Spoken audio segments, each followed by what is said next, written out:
Andrew McFadyen-Ketchum, who hasn't been in Rattle yet, but has a poem forthcoming, which I'm happy to say. Hey, Andrew, it's nice to meet you. Oh, you're still on mute. Hang on one second. There you Yeah, I did it. go. I think everybody else managed not to do that. I did it. That's all right. Uh, It's good to have you here, though. Thanks for joining us. Thank you. Um, so should I go into the poem or Yeah, what's the order? yeah. Well, why don't you? I'll pull up the poem for everybody to take a look at. And so this, or for the photo for everybody to take a look at.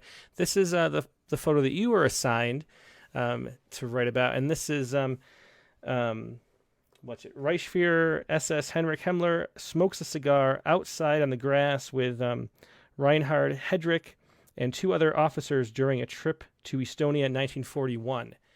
And so, it's military officers, Germans, laying in the grass, sort of looking at something, but who knows what. So what was your reaction to this poem, and how did you go about forming a response to confronting it? Well, it's a really interesting story. So I was supposed to be doing like a different image, a different section, I think section 4, and then John Tribble um, emailed Howard and said, I'm really sick and I just can't commit to this.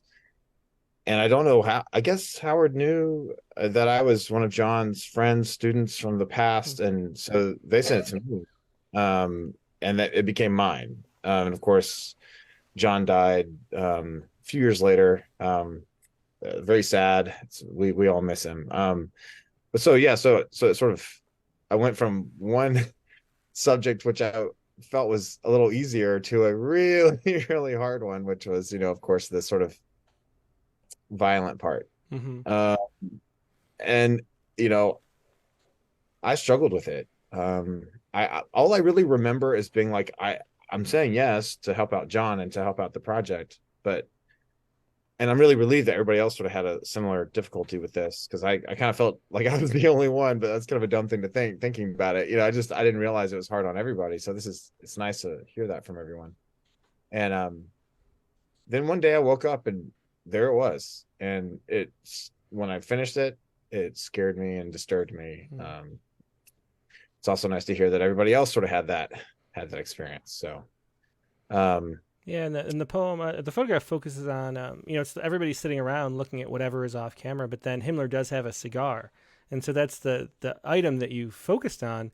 It is yeah, dead center in the image, but it's sort of I didn't notice it at first too until I saw the title, right. and so that's the thing that pulled you into the poem. Yeah. I don't know why. It just did. And the metaphor that followed is pretty obvious. So I'll just go ahead and read the poem. Yeah, go ahead. The cigar burning in Himmler's hand. Take this cigar, Himmler said, holding it up to the light. It too began its life as a seed cradled in the arms of its mother. From her arms, it was plucked and stored until it was its time to be planted in rows in the earth with its brothers. Then time, our turning world, warmth, water, the necessary nutrients, and for reasons our science still cannot discern, it sprouted wings that lifted it out of the dark where it burst into light. There, again amongst its brothers, it was hammered into greater being by the elements until it was severed at the base and hung and rose above a fire that cured it of its blight. And what was once nothing but a seed was harvested in bundles and transported by train to the markets where it was bargained over and inspected, turned this way and that in the hands of men until agreements were reached and a vast and important network of paperwork was authored and dated and signed, and the leaves that once were seeds were again transported by train to the rollers where it was sliced by knives called charretas, with its brothers into strips that were stirred together like ingredients in a cauldron and rolled by hand in amarillo leaves, just another type of seed, nourished for just another purpose, until we have, at last, he said, this cigar for my pleasure. You see, Himmler said, eyeing Heydrich, the two young officers, the waters of the Baltic, the grass waving on the hillsides, the cornflowers, the rooks ratcheting in the trees, the sky that, when dark rises, awakens with stars. Then he returned his attentions to the cigar, brought it to his lips, and brought it to flame. Transformation, he said, then puffed once, twice, and regarded the smoke. This is the business we're in, my friends. Only this. Yeah, another great, yeah, disturbing poem, like you said. The cigar burning in Himmler's hand, and you can see the whole poem, the whole project too, play out in this poem once again, where, it's a journey as much as it is a poem. Because you start out, contemplating this image, finding a detail that stands out, and then researching that and what might have been going on and all the things surrounding it. And so can you speak at all to that journey aspect of it? How do you feel changed having gone through this project? Well, at the time I was in this cabin that I would stay in Indiana in the middle of nowhere. Like there's nothing around but corn.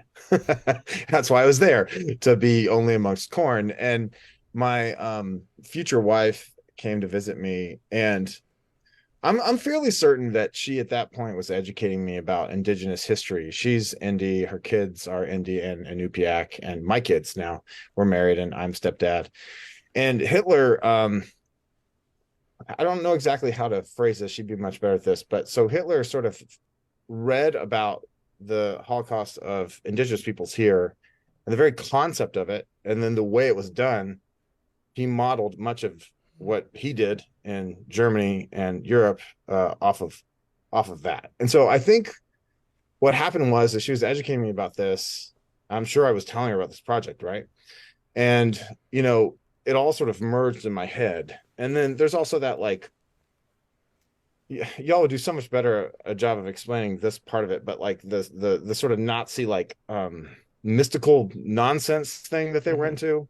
Now that's in the poem as well. That it's all about transformation, and it's okay what we're doing because we're transforming these people into something better. Or what. And of course, that's what we thought here. The colonists thought here when they were making their way through North America.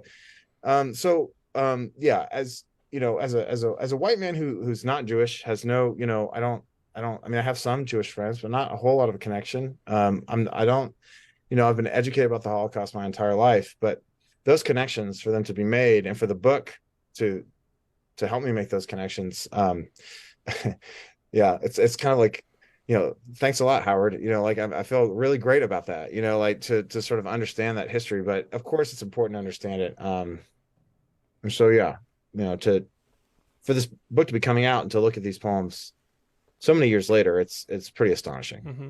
Yeah, Howard, I was wondering if you could jump on and just explain what your thought process was in including non-Jewish writers. It would have been very obvious to have an entire book composed of people who were, third generation people from Germany or something like that. Why include people who are not Jewish and not Holocaust survivors and don't have connections to it? Because the book could never succeed if that were the case. Anti Semitism is not a Jewish problem, it's a human problem. Hmm. And until we understand that fully, we're not going to make progress in a lot of ways. Our